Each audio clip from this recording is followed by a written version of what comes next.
Imagine you are sitting in total darkness. The only light comes from a small flickering fire in the center of a stone cave. You are surrounded by your family and everyone is silent. Outside, a blizzard is howling, and you know that somewhere in that white darkness, a predator is waiting. In this moment, every single one of your senses is turned up to the highest level. You can hear the tiny pop of a log in the fire. You can smell the change in the air that tells you a storm is getting worse. You are thinking about tomorrow, not just what you will do, but how you will stay alive. You are calculating the remaining food in the storage pit, the strength of the spears leaning against the wall, and the mood of the wind. Every thought you have is a life or death decision. Every observation you make is a piece of data that ensures your children will wake up the next morning. This was the high-performance mind of our ancestors. For thousands of years, humans had to be the most critical thinkers on the planet just to see the sunrise. Their brains were like a knife that was constantly being sharpened against the stone of the world. They lived in a world of high definition, where every sound and every smell meant something important. But now, look at our world today. We live in a world of buttons, screens, and instant answers. We don't have to wonder if the wind is changing. A voice on our phone tells us the weather. We don't have to track an animal through the mud. We click a button and food arrives at our door. We don't have to decide which path is safe.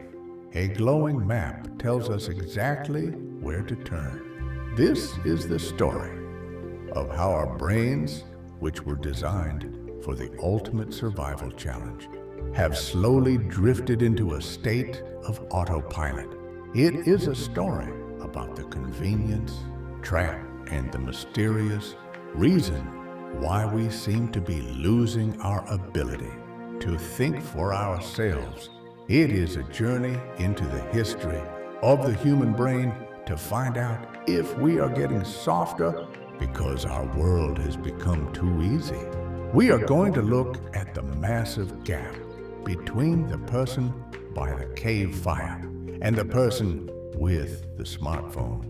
We are going to see how our skills have shrunk as our machines have grown. To understand why our ancestors were such sharp thinkers, we have to look at the weight of the moment. In the ancient world, there was no easy way out.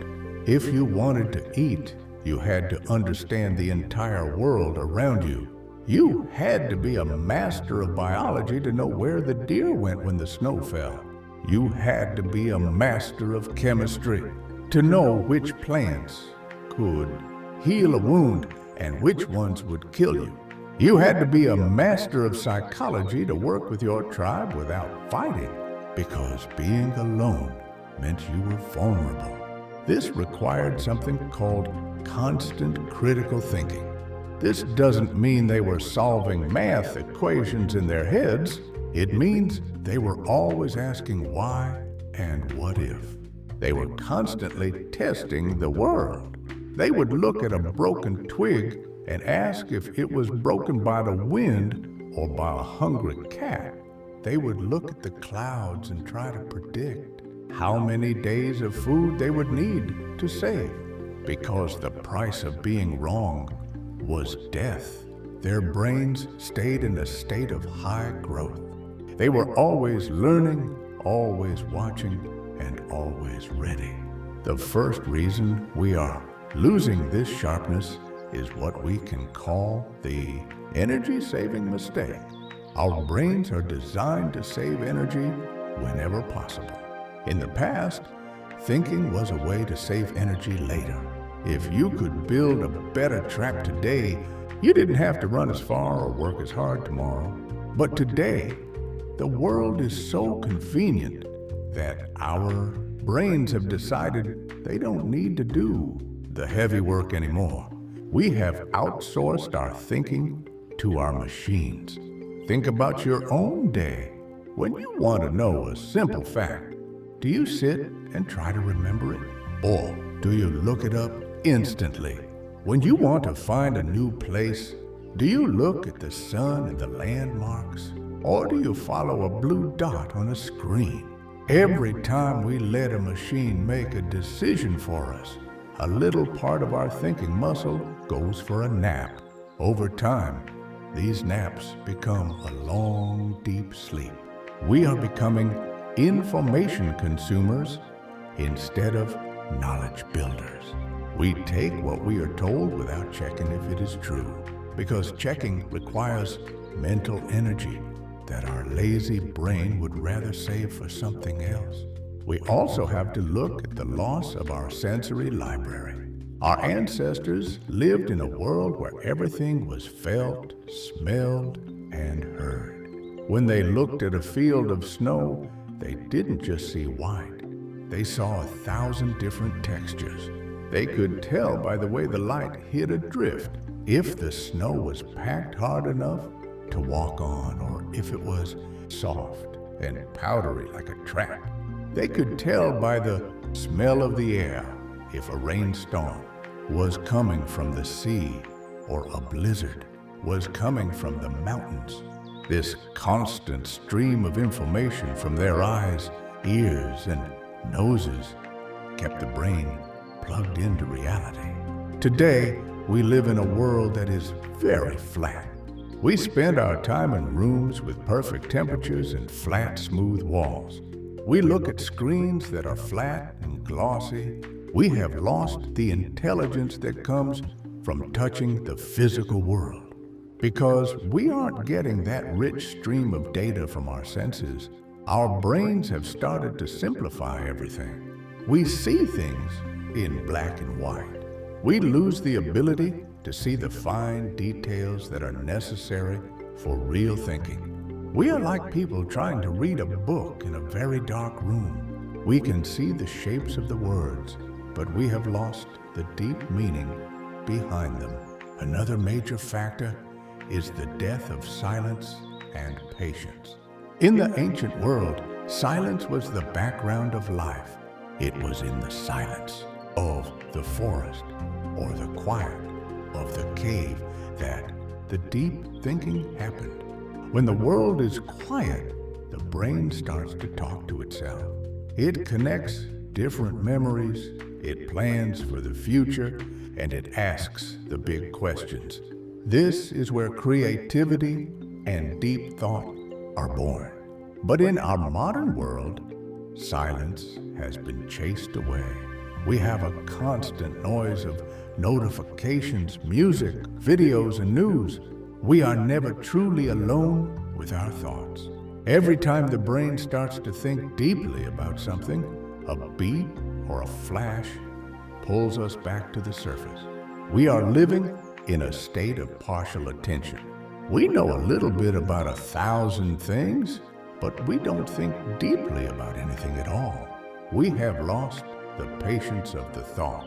Our ancestors could sit for hours watching a game trail, their minds working in a slow, powerful rhythm. They were comfortable with the wait. Today we get bored if a video doesn't change every 10 seconds. You cannot think critically if you cannot sit still and let an idea grow.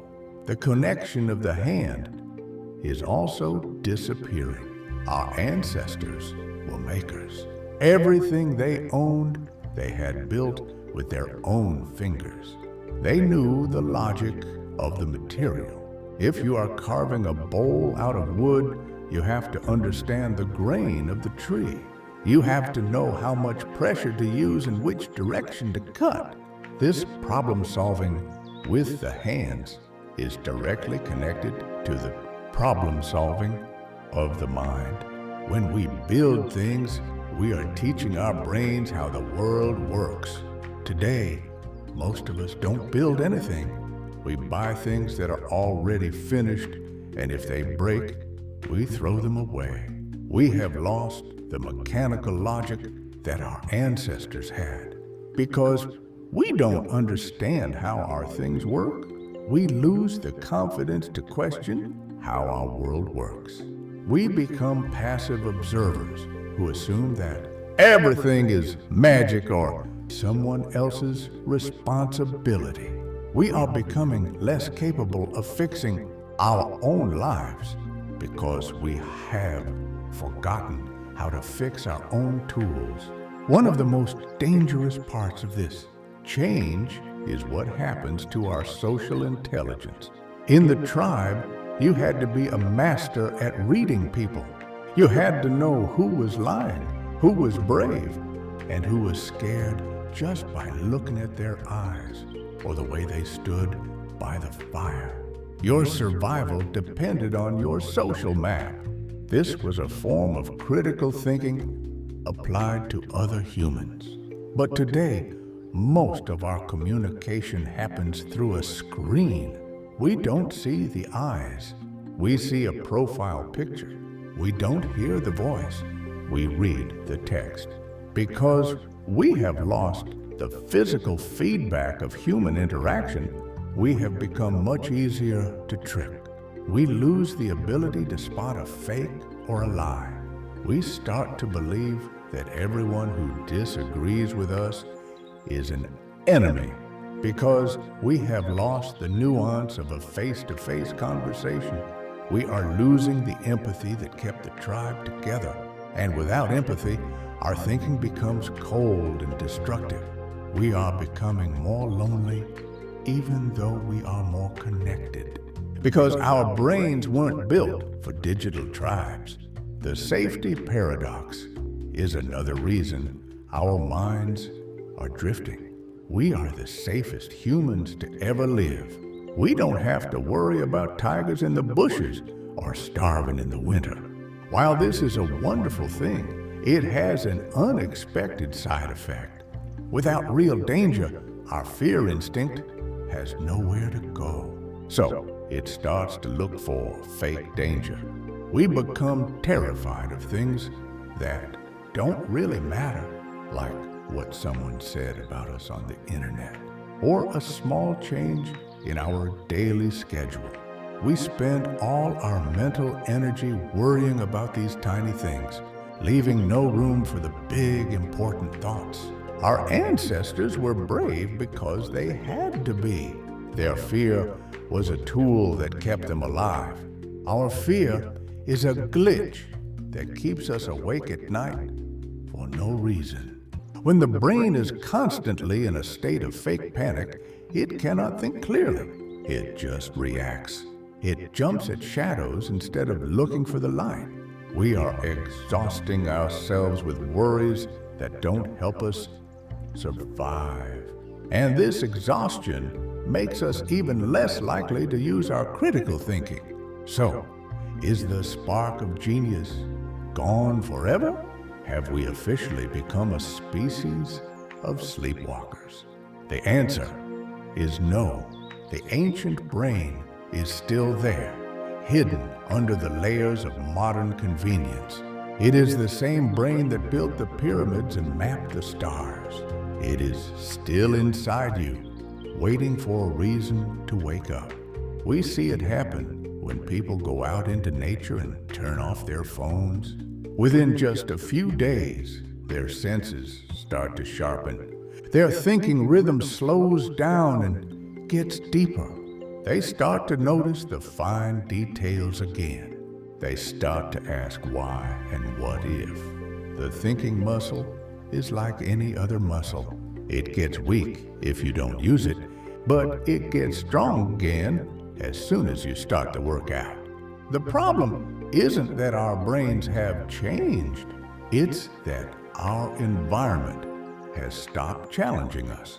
We are like Olympic athletes who have spent years sitting on a couch. We are still capable of great things, but we are out of shape. The journey of the human mind is at a crossroads. We can continue down the path of convenience until we are just biological. Batteries for our machines or we can look back at the shadows on the cave wall and remember who we really are. We are the children of the survivors.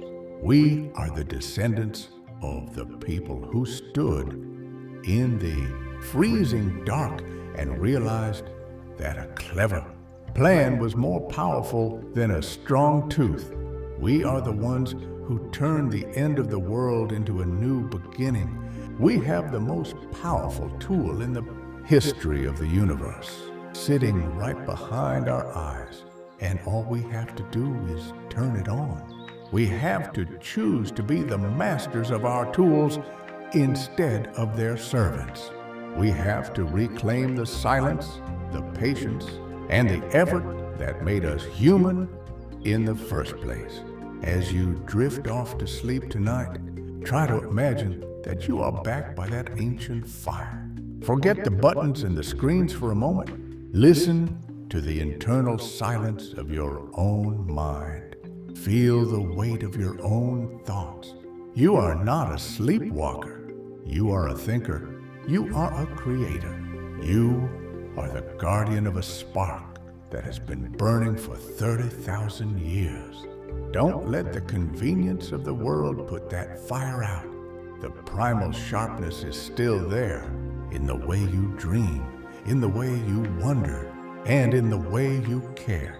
The world is still a mystery waiting to be solved, and you are the only one who can solve it for yourself. Stay sharp, stay curious, and most of all, stay awake. The story of our survival isn't over.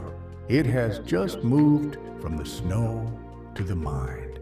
The journey continues as we explore how our technology is slowly taking away the very skills that made us masters of the earth.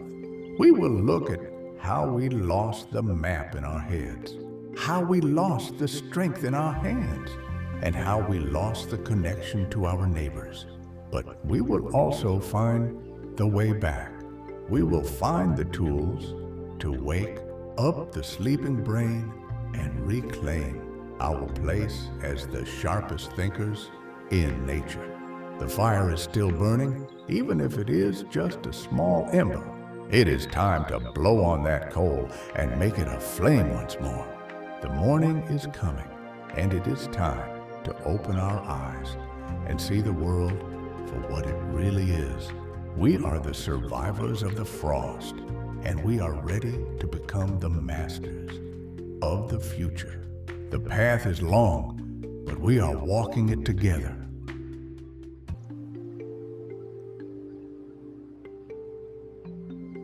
The second secret of our changing minds lies in a word that sounds very helpful, but hides a dark side: outsourcing.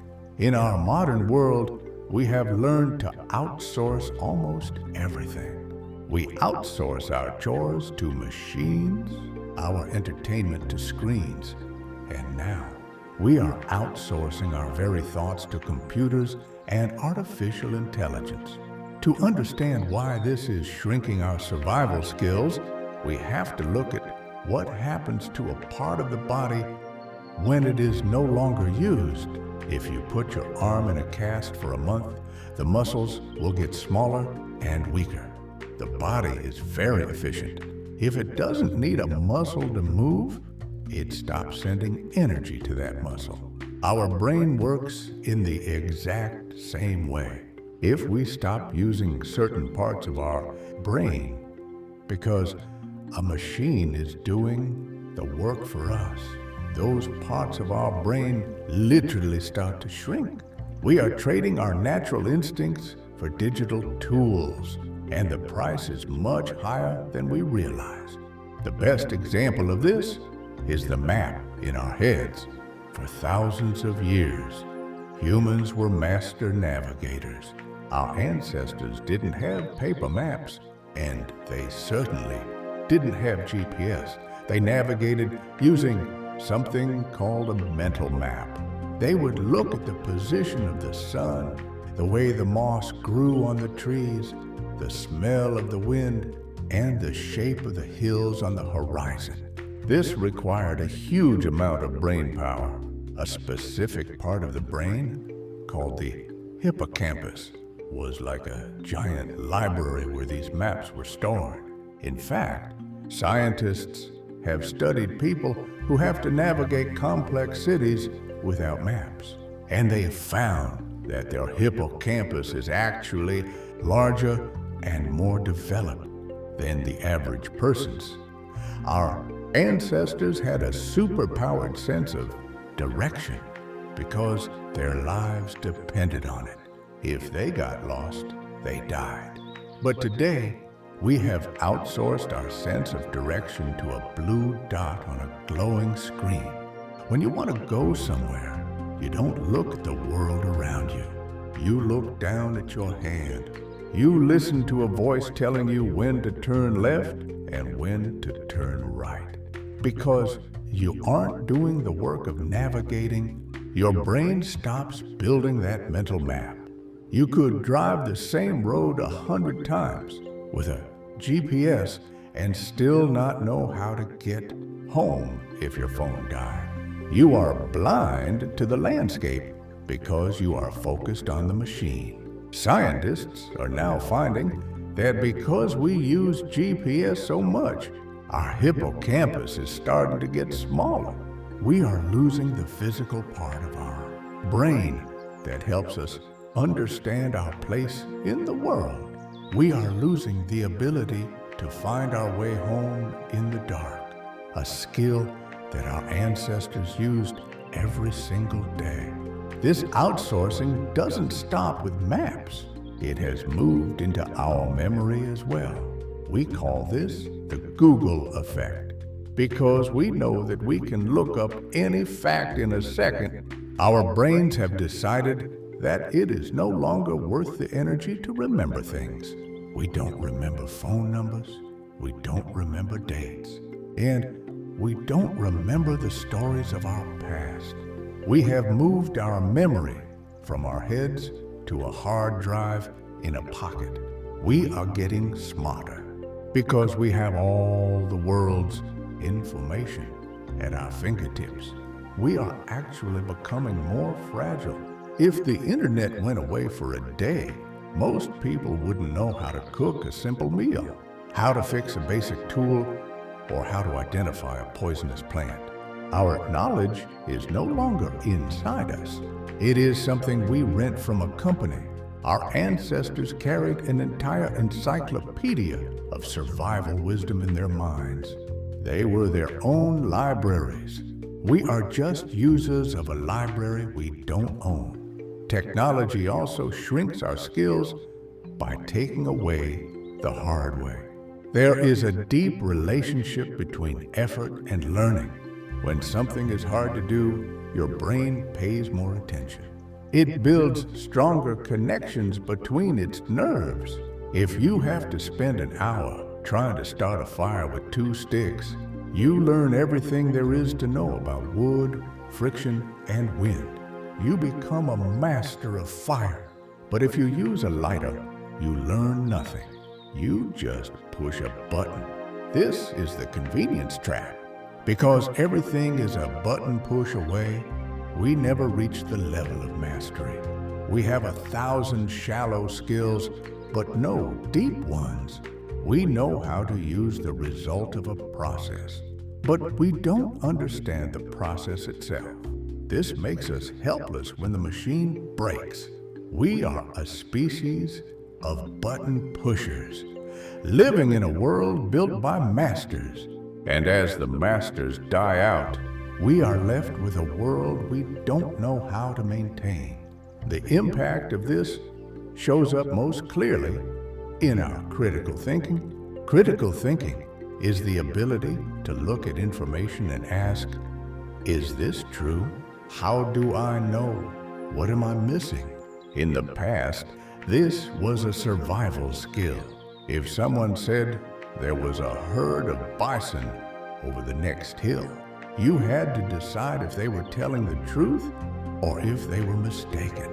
You looked at the signs yourself. You checked the tracks. You used your own judgment. But today, We are fed a constant stream of information that has already been filtered for us.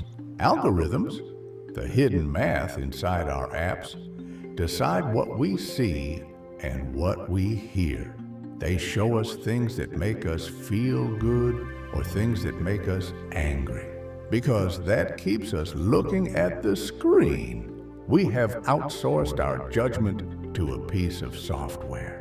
We stop asking why and start just believing what the screen tells us.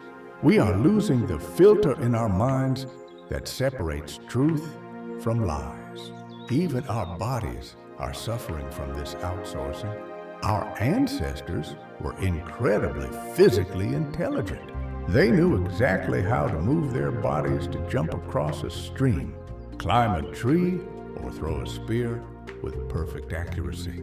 This required a constant conversation between the brain and the muscles. Today, we have outsourced our movement to cars, elevators, and chairs. We spend most of our time in a static position, looking at a screen, because we don't move through a complex environment anymore. We are losing our physical intuition. We become clumsy. We get hurt easily. We have lost the body logic that allowed us to survive in the wild. This physical weakness leads to mental weakness, because the brain and the body are not two separate things. They are a single system. A brain that is connected to a strong, capable body thinks differently than a brain that is connected to a weak, sedentary one. The most subtle way technology shrinks our skills is by stealing our time for reflection. Deep survival requires observation. You have to sit and watch the world move. You have to notice the tiny changes in the seasons. You have to reflect on your mistakes so you don't make them again. But our devices are designed to fill every empty second of our lives. When we are waiting for a bus, we look at our phones. When we are eating lunch, we look at our phones. We never allow our minds to enter the state of active boredom, where the best ideas are born. We have lost the skill of being alone with ourselves. Our ancestors spent their nights by the fire talking and thinking. They had mental space. We have digital clutter. This clutter acts like a fog that prevents us from seeing the big picture. We are so busy reacting to the next notification that we forget to plan for the next year. The danger of the outsourcing of instinct is that it happens so slowly that we don't notice it. We think we are being modern and efficient, but we are actually becoming more dependent. We are like the cattle that are fed by a farmer. They are safe and full, but they have forgotten how to find their own grass. If the farmer leaves, the cattle suffer. We have created a world that is so complex that we can no longer live without our digital farmers. But the world is always changing, and machines are not perfect. There will come a time when your phone dies, the internet fails, or the GPS gives you a wrong turn. In that moment, will you have the primal sharpness to survive? Will you be able to read the world and make a plan? Or will you be a sleepwalker lost in the dark? The good news is that we can reclaim these skills. We don't have to throw away our technology, but we have to stop letting it be our master. We have to practice the hard way on purpose. We can choose to navigate without a map once a week. We can choose to build something with our hands. We can choose to sit in silence and let our brains talk to us. We can choose to memorize a poem or a story. Every time we do something for ourselves, instead of letting a machine do it. We are reclaiming a piece of our humanity. We are telling our brain that we are still the pilots of our own lives. We are waking up the sleeping muscles of our instinct. The machine is a great tool, but it is a terrible brain. It can store data, but it cannot have wisdom. It can calculate, but it cannot have intuition. Wisdom and intuition are human skills that were earned over millions of years of struggle. They are the true treasure of our species. If we let them shrink and disappear, we are giving away the very things that made us successful. We must protect our inner caveman, the part of us that is sharp, observant, and capable. We must ensure that while our world gets smarter, we don't get dumber. We must keep our eyes on the world, not just the screen. We must keep our hands in the dirt, not just on the keyboard. As the journey of the mind continues, we will look at how we can start the modern workout for our ancient brains. We will find ways to bridge the gap between the high-tech world and the high-stakes mind. We will learn how to use our machines without losing ourselves. The path back to sharpness is right in front of us. We just have to be brave enough to take the first step. Without a GPS, the fire is waiting for us to return to it. The world is still there in all its high-definition beauty, waiting for us to see it with our own eyes. Take a deep breath and feel the air in your lungs. That air is real. The ground under your feet is real. Your thoughts are real. You are more than a consumer. You are a survivor. You are the owner of a billion-year-old instinct. It is time to stop outsourcing your life and start living it with your own power. Rest now and let your brain start to rebuild its own maps in the quiet of the night. The morning will bring a new chance to be sharp. The journey is just beginning, and the most important skills are the ones you already have inside you. Sleep well and dream of the way home.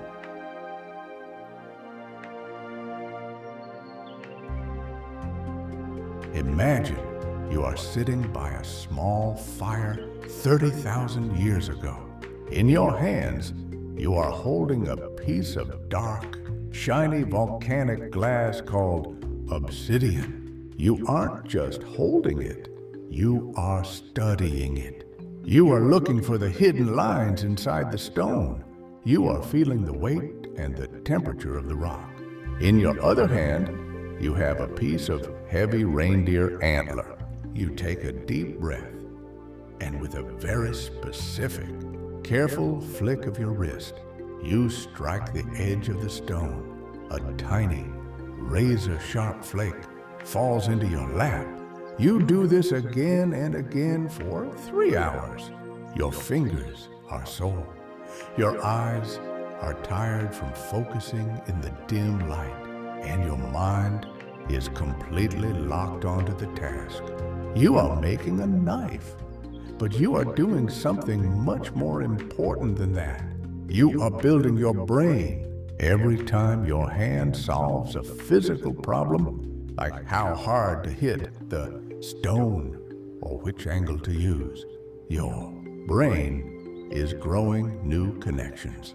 For millions of years, the human hand and the human mind were partners in a dance of creation. The hands taught the mind how the world worked, and the mind taught the hands how to be precise. This was the era of the active hand, a time when our intelligence was literally at our fingertips. But now, look at your hands today. What are they doing most of the time? For many of us, our hands have become tools for pointing and clicking. We use them to swipe across smooth glass screens. We use them to push buttons on a microwave or a coffee machine. We use them to hold a plastic steering wheel while a computer helps us drive. Our hands are still moving, but they aren't solving problems anymore. They are just following instructions given to them by machines. This is the story of the idle hand. It is a story about how the smooth world of modern technology has taken away the very work that made us the smartest animals on Earth. It is a story about how our survival skills are shrinking because we have stopped using our fingers to understand the world. We are going to look at the secret connection between manual work and critical thinking and find out why a world that is easy to use is making our minds hard to wake up. We are going to see how the loss of our maker instinct has left us feeling helpless in a world of complex machines that we no longer understand. To understand why our hands are so important, we have to look at how the human body is wired. If you could look at a map of the brain, you would see that a huge part of it is dedicated just to the hands. The fingers have more nerves connected to the thinking centers of the brain than almost any other part of the body. There is a biological reason for this. When we touch something, we aren't just feeling soft or hard. We are receiving a massive stream of data about physics, chemistry, and geometry. Our ancestors were the world's first master engineers because they had to build everything they used. When they made a basket, they had to understand the strength of the dried grass. When they made a spear, they had to understand the balance of the wood and the stickiness of the glue. This constant physical interaction with nature created a mechanical wisdom. They didn't need a book to tell them how things worked. They knew it because their fingers had felt it. Their critical thinking was built on a foundation of doing. They learned that if you skip a step, the tool breaks. They learned that patience is a physical requirement, not just a nice idea. The first way technology has shrunk this skill is through the black box problem. Think about the tools our ancestors used. If a stone knife got dull, they knew exactly why. They knew the material and they knew how to fix it. The tool was transparent to them. But look at the tools we use today. Think about your smartphone or your laptop. If it stops working, do you know why? Can you open it up and see the problem? No. For most of us, our modern tools are black boxes. They are magic objects that work until they don't, because we cannot see inside them and we didn't build them ourselves. We lose the mechanical confidence that our ancestors had. We become passive users instead of active masters. When a machine breaks, we don't think about how to solve the problem. We think about who we can pay to fix it, or we just throw it away and buy a new one. This makes us fragile. It takes away our fixer mindset, which is one of the most important parts of survival.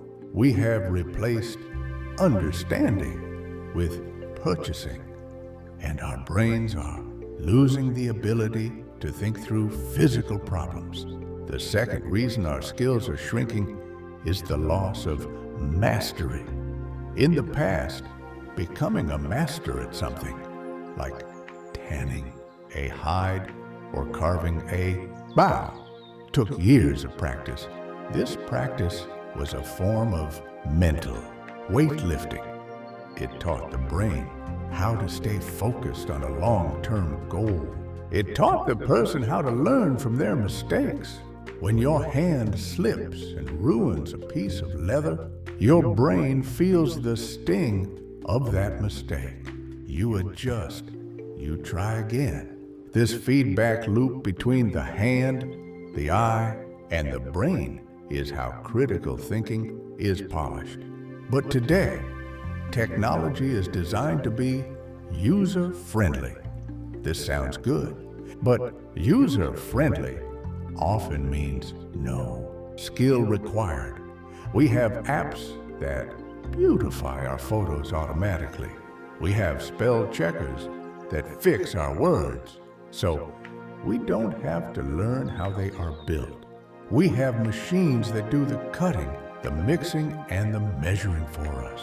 Because the machine removes the possibility of making a mistake, it also removes the opportunity to learn. We are becoming shallow thinkers because we no longer have to struggle with our materials. We want the result without the process, but the process is where the intelligence lives. We also have to look at the physicality of memory. Scientists have discovered that we remember things better when we use our hands to interact with them. This is why writing a note with a pen often helps you remember it better than typing it on a keyboard. When you write with a pen, your hand is making complex shapes that require fine motor control. This physical effort tells your brain that the information is important, but when you type, every letter feels the same. Pushing the A key feels exactly like pushing the Z key. There is no unique body memory for the information. This is another way our technology is making our thinking thinner. We are surrounded by information, but we aren't holding any of it. We are like people trying to catch water with open fingers. The data flows right through us because we haven't done the physical work to lock it into our minds. Our ancestors didn't have paper, so they used their hands to carve their stories and their maps into bone and stone. Those stories stayed with them forever because they had built them. One of the most hidden ways technology shrinks our survival skills is through the death of the hobby. In the past, people spent their free time making things. They would knit, they would woodwork, they would garden, or they would fix their own shoes. These weren't just chores. They were thinking exercises. They kept the brain sharp and the hands capable. But today, our free time has been taken over by passive consumption. Instead of making something, we watch a video of someone else making something. We watch life hacks and survival skills on our screens while we sit perfectly still on a couch. We feel like we are learning because we are watching, but our brains know the difference. Watching is not doing. When you watch a video, you aren't feeling the resistance of the wood or the heat of the fire. You aren't making the micro adjustments that build real skill. We are becoming a species of spectators. We know the theory of survival, but we have lost the muscle logic to actually do it. If you were dropped into the woods tomorrow, your brain might remember a video you saw, but your hands would be blind to the tasks. The impact of this shows up in our spatial intelligence. This is the ability to understand how objects move and fit together in three-dimensional space. Our ancestors had to be masters of this to build their bone houses and set their traps. They had to see the finished object inside the raw material. Today, we spend most of our time in a two-dimensional world. We look at flat screens and flat pages because we aren't building things in the real world. Our spatial brain is going for a nap. We find it harder to read a paper map, harder to put together a piece of furniture, and harder to imagine how to fix a leaking pipe. We have lost the depth of our thinking because we have lost the depth of our work. We are losing our natural intuition for how the physical world works. We assume that things will just work because they always have, and we are shocked when they don't. We have lost the primal readiness that comes from knowing you can handle whatever the world throws at you. The safety of the smooth is another trap. Manufacturers today try to make everything as smooth as possible. Buttons are being replaced by touch surfaces. Physical keys are being replaced by Face ID. We are losing the tactile feedback that tells our brain we have completed an action. This might seem like a small thing, but it has a huge effect on our presence. When you have to turn a heavy iron key in a lock, you are present in that moment. You feel the weight, you hear the click, and you know the door is locked. When you just walk near a door and it opens automatically, you are absent. You aren't thinking, you are just moving. This absence is the definition of the sleepwalking mind. We are moving through a world that asks nothing of us, so we give nothing back. We are losing our engagement with reality. Our ancestors were the most engaged creatures to ever live because every touch was a lesson and every movement was a choice. So, how do we fix the idle hand? How do we stop our survival skills from shrinking into nothing? The answer is to reintroduce resistance. We have to choose to do things the hard way on purpose. We have to reclaim the wisdom of the fingers. This doesn't mean we have to live in a cave, but it means we should try to be makers again. We can choose to cook a meal from scratch instead of buying a pre-made one. We can choose to fix a broken toy instead of buying a new one. We can start a garden and feel the dirt under our fingernails. Every time we use our hands to solve a real physical problem, we are waking up the ancient parts of our brain. We are telling our thinking muscle that it is time to get back to work. We are rebuilding the mechanical logic that made us human in the first place. We are moving from being users to being owners of our world. Think about the satisfaction you feel when you finally finish building something. That feeling of pride isn't just an emotion.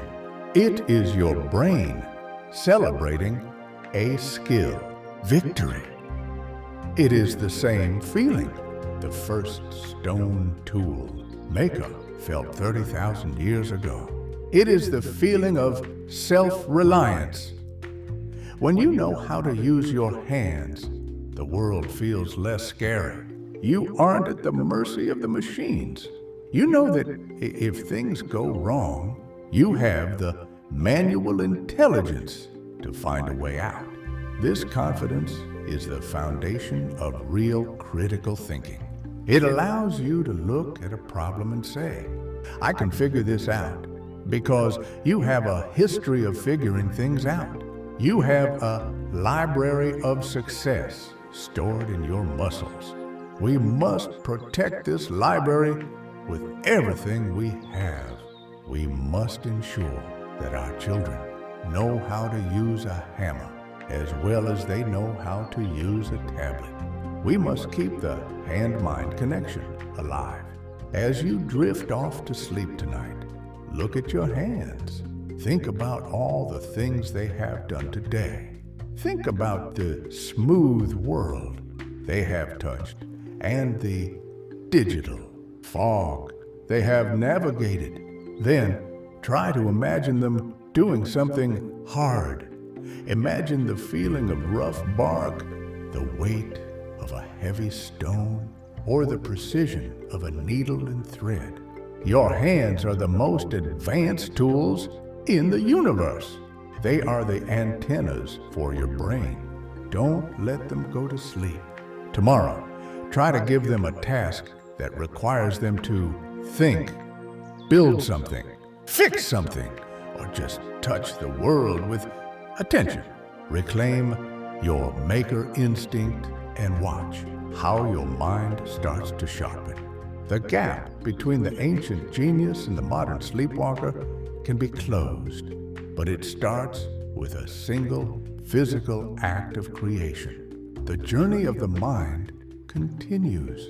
We have seen how our sensory library is being emptied and how our instincts are being outsourced. We have seen how our hands have become idle and our mechanical wisdom has faded, but the fire is still there. We are still the same species that conquered the ice age. We still have the same hardware behind our eyes and in our fingers. We just need to remember how to use it. We need to remember that we are architects, not just consumers. We are survivors, not just spectators. The world is still a high-definition miracle, waiting for us to reach out and touch it with our own power. Take a deep breath and feel the strength in your own fingers. Clench your fist and feel the muscles in your arm. That strength is yours. That potential is real. You are the descendant of the masters of the earth. It is time to wake up your hands and, through them, wake up your mind. The morning is coming, and there is so much to build. Rest now in the quiet and the dark, and let your brain dream of the hard way. Let it plan for tomorrow, where you are the master of your own tools. The primal gap is closing, one thought and one action at a time. You are becoming sharp again. You are becoming human again. Stay curious, stay active, and stay awake. The world is waiting for you to make your mark on it.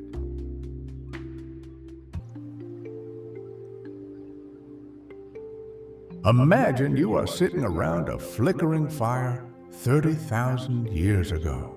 You are not alone. You are surrounded by 20 or 30 people that you have known since the day you were born. These people are your pack, your family, and your life support system. In this circle, there is no such thing as a stranger. You know the sound of every person's laugh. You know the way they look when they are tired, even if the light is low. You can tell if your friend is lying just by a tiny twitch in their eyebrow or the way they are holding their shoulders. Because your survival depends on these people, your brain has become a supercomputer for reading human emotions. This is the era of the social brain. It was a time when our intelligence wasn't just about finding food or making tools, but about understanding the hearts of the people standing next to us.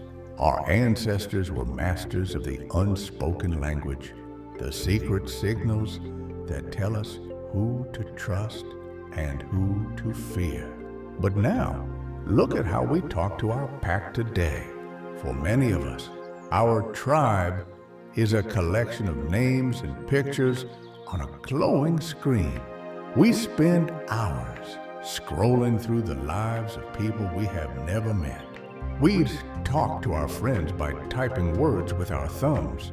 We share our feelings using tiny yellow faces called emojis. We have more connections than any human in history, but we are also more lonely. This is the story of the digital pack. It is a story about how the glass wall of technology has taken away the very feedback that made us socially brilliant. It is a story about how our empathy, the ability to feel what someone else is feeling, is shrinking because we have stopped looking each other in the eye. We are going to look at the gap between the tribe by the fire and the tribe on the phone and find out why a world that is more connected is making our social skills harder to find.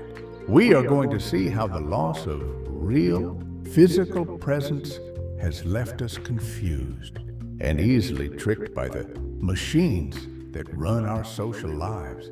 To understand why our social brain is shrinking, we have to look at the biological mirror. Humans are unique because we have mirror neurons in our brains. These are special nerves that fire when we watch someone else do something. If you see your friend cut their finger, you might wince in pain yourself. This is your brain literally mirroring their experience. This is the foundation of empathy. For thousands of years, this was a constant workout for the brain. You were always watching faces. You were always listening to the tone of a voice. You were always feeling the energy in the room. This physical feedback told your brain how to act. If someone was angry, you felt the tension and you adjusted your behavior. If someone was sad, you felt the heavy air and you offered comfort. This emotional intelligence was a survival skill. If you couldn't get along with the tribe, you were kicked out into the snow, which meant certain death. Your brain stayed sharp because the stakes were high. The first way technology has shrunk this skill is through the loss of the face. Scientists have discovered that we process information differently when we see a real human face. A face is a map of 1,000 tiny signals. When we talk to someone in person, we are tracking their pupils, the sweat on their skin, and the rhythm of their breathing. Our brains use all this data to decide if the person is being honest. But when we talk through a screen, nearly all of that data is gone. We see a flat image. We read text that has no voice because we are missing 90% of the signals. Our brains have to guess what the other person means. This is why it is so easy to get into a fight on the internet. We misread a joke as an insult. We see a comment and assume the person is angry when they are actually just busy. Because our mirror neurons aren't being activated by a real face, we stop seeing the person on the other side as a real human being. They become just a profile, and we treat them with less kindness and less respect than we would if they were standing right in front of us. The second reason our social skills are shrinking is the algorithm trap. In the ancient tribe, you didn't get to choose who was in your group. You had to live with people who were different from you. You had to learn how to talk to the grumpy elder, the energetic child, and the person who had different ideas about where to find a bison. This diverse tribe forced you to be a critical thinker. You had to learn how to negotiate and find common ground.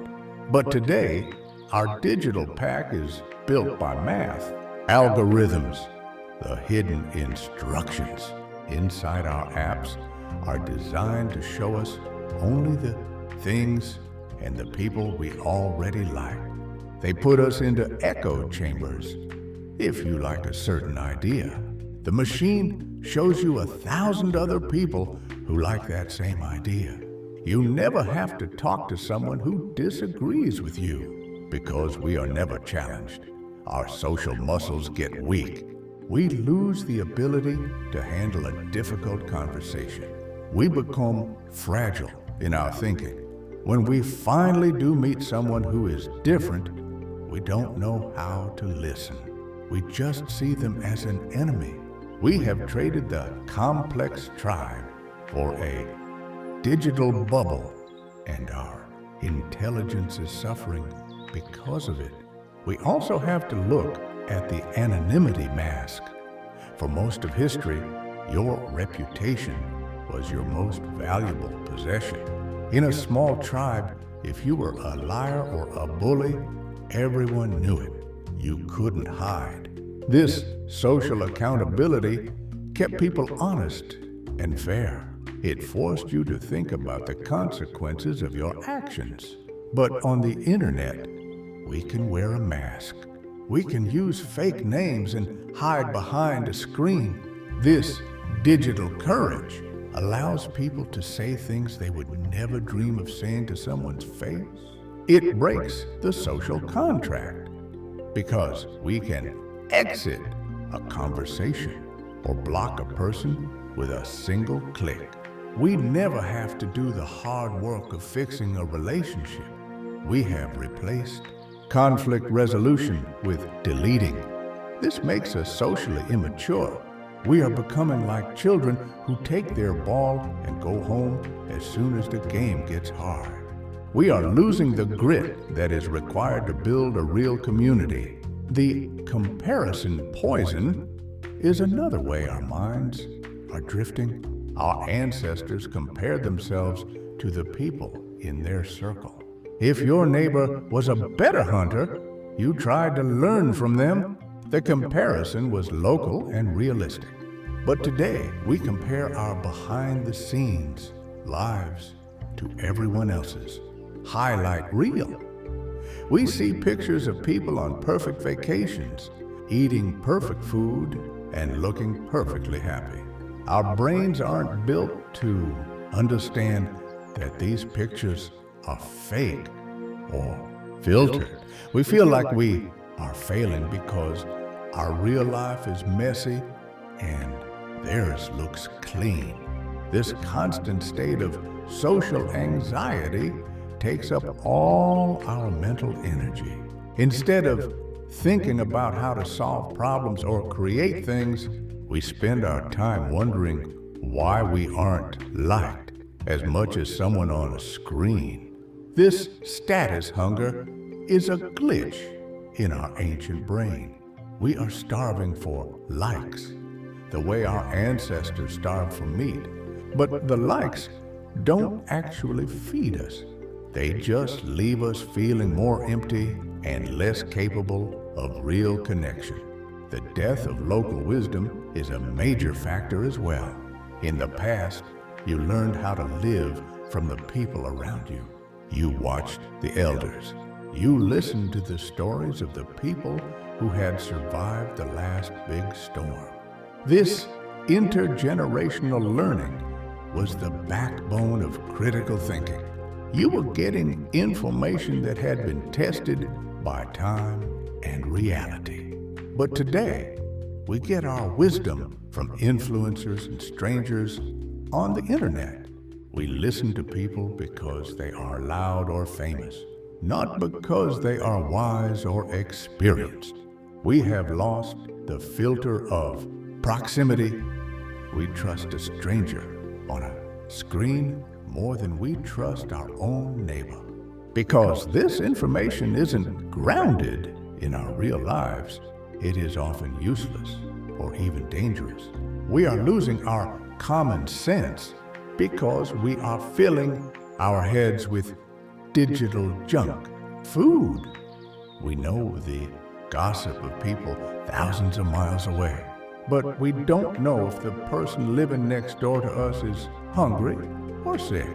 The impact of this shows up in our body language literacy. Scientists have found that young people today are becoming less fluent in reading facial expressions because they spend so much time looking down at their hands instead of up at the world. They are losing the ability to spot subtle emotions like doubt or sarcasm. They are becoming socially blind. This is a huge loss for critical thinking. If you can't read a person's face, you can't understand their hidden agenda. You become easier to manipulate. You believe the words because you can't see the lies in the eyes. We are moving toward a world of autistic technology where we are all living in our own private worlds, unable to truly see each other. Our ancestors were mind readers because they had to be. We are becoming mind blind because it's easier to just look at the phone. The silence of the crowd is another trap. In a real group, when something happens, you can feel the reaction of the people around you. You can hear the gasps or the cheers. This collective awareness helps you stay grounded. But on social media, the crowd is invisible. We don't see the thousands of people who are just watching. We only see the 10 people who are screaming the loudest. This gives us a distorted reality. We think the world is more angry or more divided than it actually is. We start to make decisions based on this fake public opinion. We lose our individual voice because we are afraid of the digital mob. Critical thinking requires the courage to stand alone.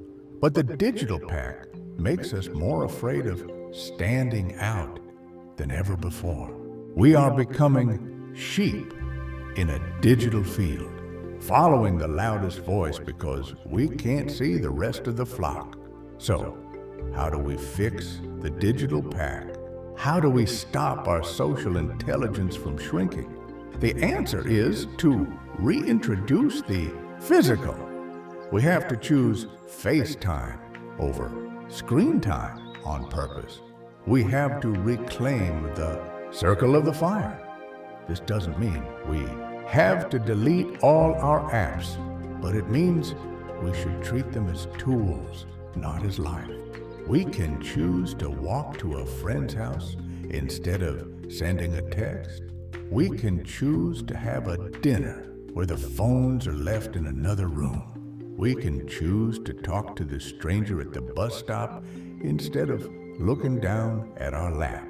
Every time we look into a real human eye and navigate a real conversation, we are waking up our social brain. We are telling our mirror neurons that it is time to get back to work. We are rebuilding the empathy bridge that connects us to the rest of humanity. Think about the feeling of a real deep conversation with someone you trust. That feeling of being seen and being heard is one of the most powerful things in the world. It is the feeling of safety that our ancestors felt when they were inside the circle of the fire. That feeling cannot be downloaded. It cannot be shared. It must be earned through time and presence. When you have real social intelligence, the world feels less scary. You aren't at the mercy of the outrage on the internet. You know that people are complex and that most people are actually kind if you talk to them in person. This confidence is the foundation of a healthy society. It allows us to solve problems together instead of fighting over them apart. We must protect this social library with everything we have. We must ensure that our children know how to read a face as well as they know how to read a screen? As you drift off to sleep tonight, think about your pack. Think about the real people in your life, the ones whose hands you can hold and whose breath you can hear. Then, try to imagine them without their phones. Imagine sitting with them in a quiet forest, watching the stars. No notifications, no likes, no filters, just humans in the dark. Your social brain is one of the greatest wonders of nature. It is the glue that built civilization. Don't let it dry up. Tomorrow, try to give someone your full attention. Look them in the eye when they speak. Listen to the things they aren't saying. Reclaim your social instinct and watch how the world starts to feel real again. The gap between the digital profile and the real person can be closed, but it starts with a single, unfiltered look. The journey of the mind continues. We have seen how our sensory library is being emptied and how our instincts are being outsourced. We have seen how our hands have become idle and our social brain has become weak, but the spark is still there. We are still the same species that huddled together to survive the long nights of the past. We still have the same social hardware that allowed us to build cities and explore the moon. We just need to remember how to plug in to each other instead of just plugging into the wall. We need to remember that we are pack animals, not screen animals. Take a deep breath and feel the connection to the person sleeping in the next room or the neighbor in the next house. That connection is real. That bond is ancient. You are the descendant of the masters of cooperation. It is time to wake up your heart and, through it, wake up your mind. The morning is coming, and there are real people to meet and real stories to share. Rest now in the quiet and the dark, and let your brain dream of the real. Tribe, let it plan for a tomorrow where you are the master of your own connections. The Primal Gap is closing, one look and one word at a time. You are becoming social again. You are becoming human again. Stay curious, stay present, and stay awake. The world is waiting for you to see it with your own eyes.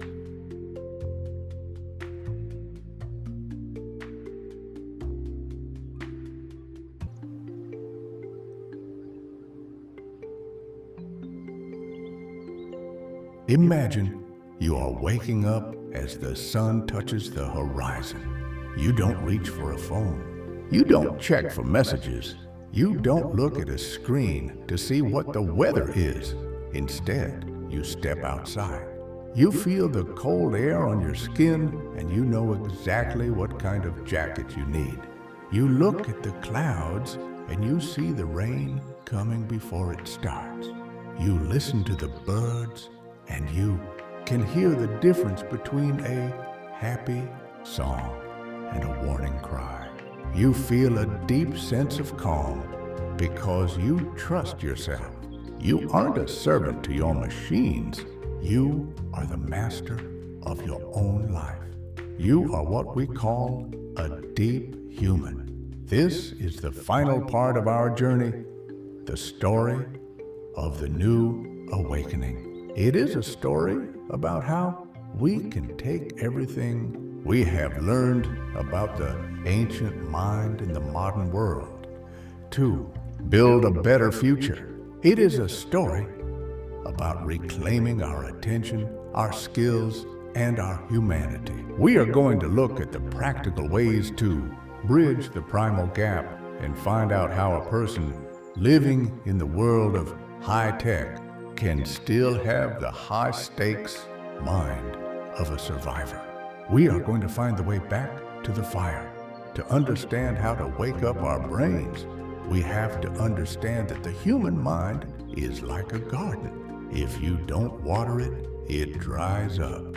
If you only plant one kind of flower, it becomes boring. For the last few chapters, we have seen how technology has stopped watering our thinking garden. It has made everything too easy, too smooth, and too fast. But the most amazing secret of the human brain is that it can always grow back.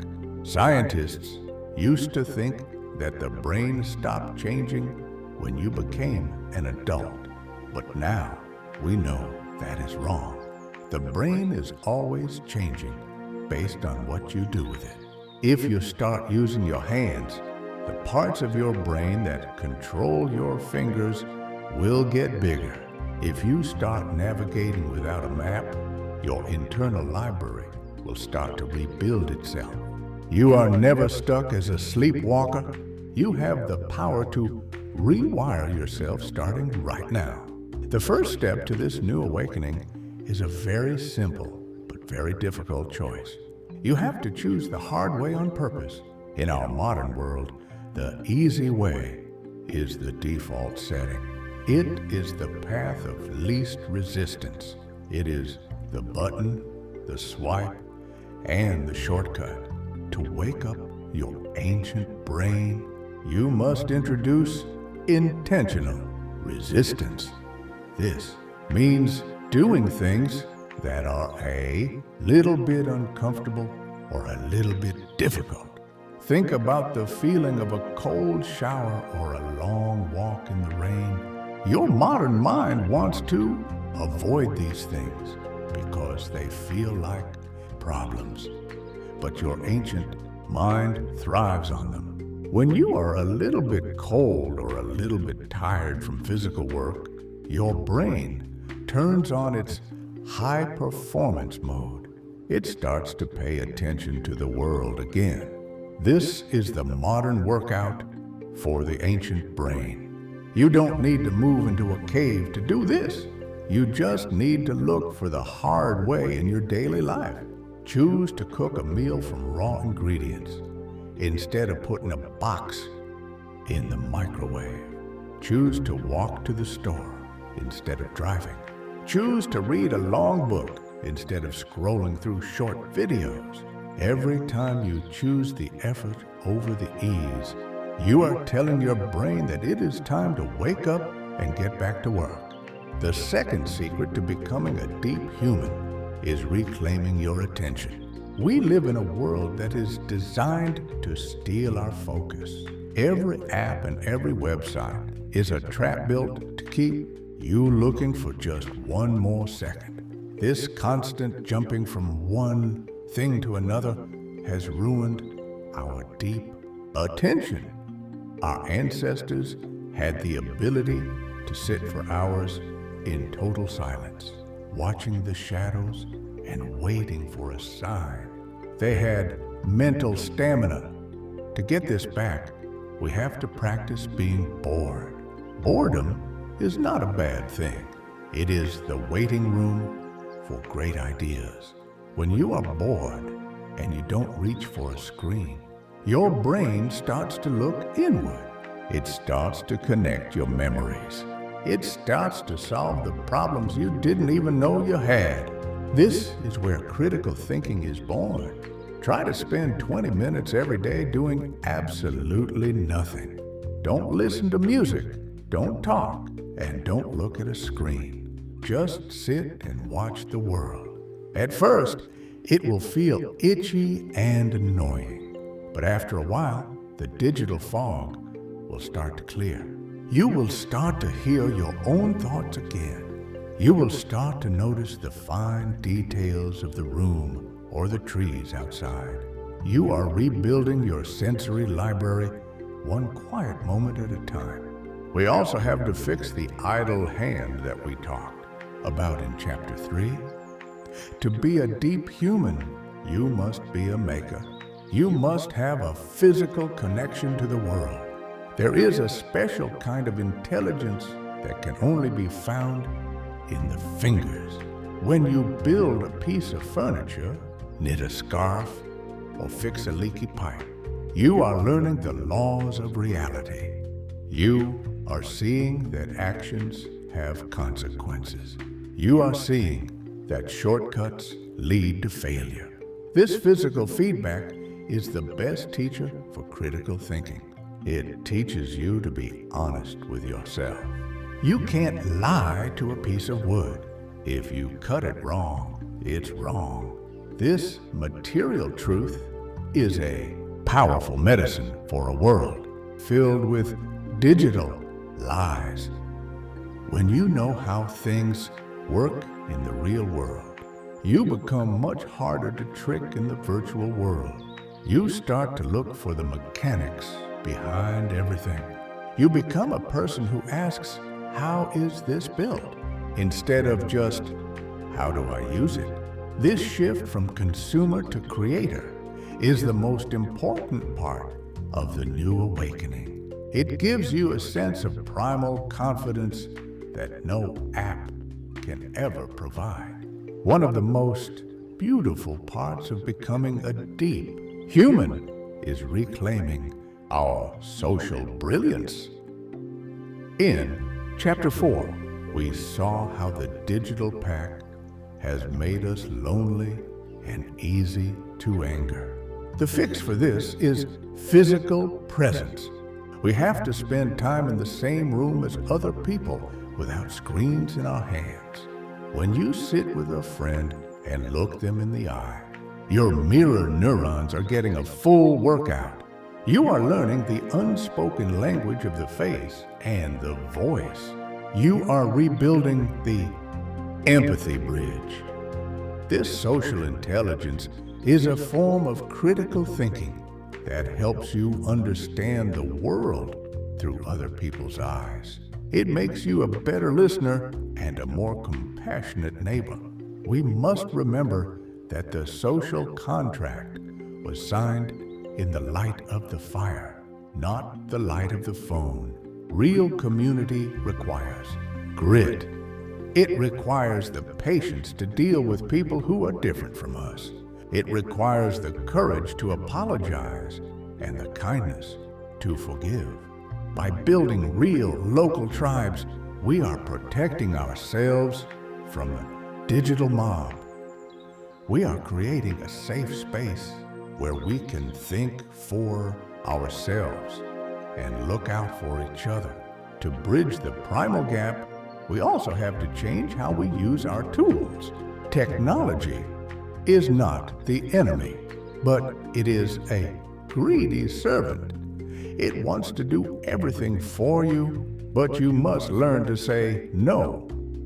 Use your GPS to get to a new city, but once you are there, turn it off and find your own way to the park.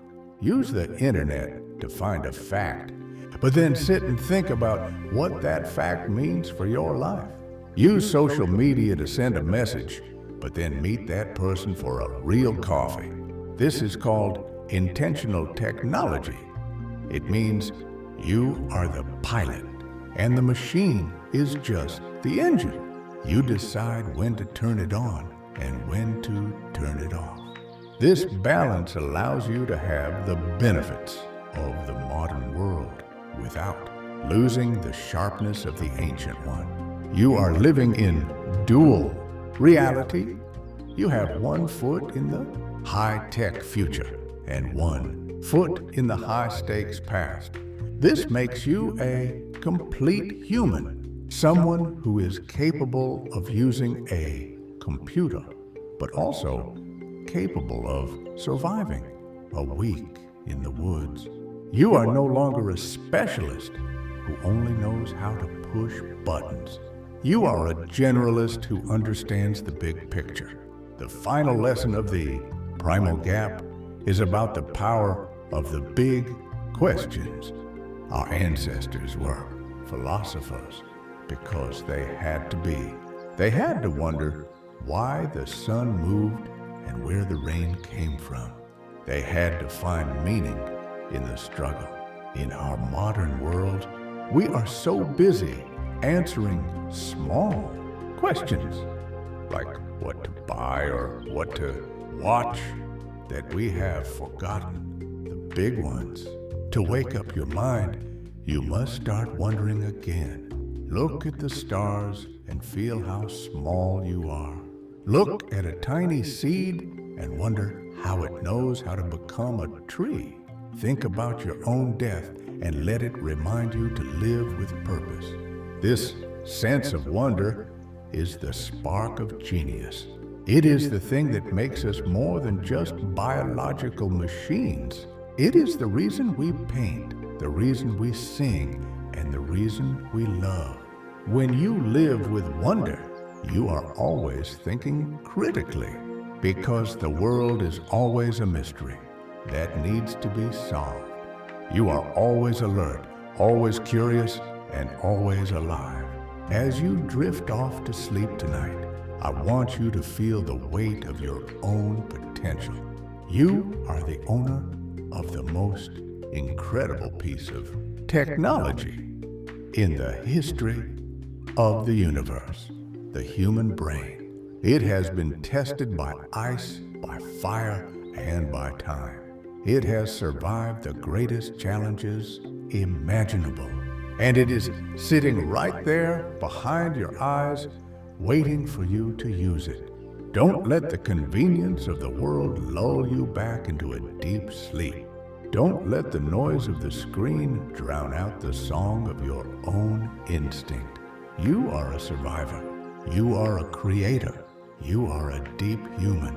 Tomorrow morning, when the sun rises, try to see the world as if for the first time. Look for the hard way. Look for the silence. Look for the real faces of the people you love. Take a deep breath and feel the ancient strength in your lungs. The Primal Gap is not a wall that keeps you out. It is a space that you can fill with your own intelligence and your own heart. The journey of the mind is never truly finished. It is a constant practice of waking up over and over again. We have seen how our sensory library was emptied and how we are filling it back up. We have seen how our instincts were outsourced and how we are taking them back. We have seen how our hands were idle and how we are making them busy again. We have seen how our social brain was weak and how we are making it strong.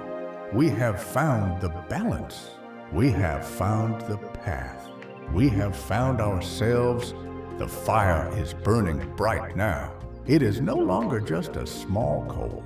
It is a powerful flame that lights up the dark. You are standing in that light and you are wide awake. You are ready for the future because you have remembered the past. You are the bridge. You are the answer. You are the deep human. Take one last deep breath and let the quiet of the night wrap around you. This silence is your friend. It is the place where your brain does its best work. Feel your body relaxing, but keep your mind a little bit sharp. Let your dreams be filled with maps that you draw yourself. Let them be filled with things that you have built with your own hands. Let them be filled with the laughter of real friends by a real fire. You are part of a very old and very brave family. You carry the spark of genius and the power of kindness in your blood. You have everything you need to be successful in any world. Whether it is made of ice or made of light, the story of our survival is your story. The chronicles of the frost have ended, but the chronicles of your awakening are just beginning. Make them beautiful. Make them honest. Make them yours.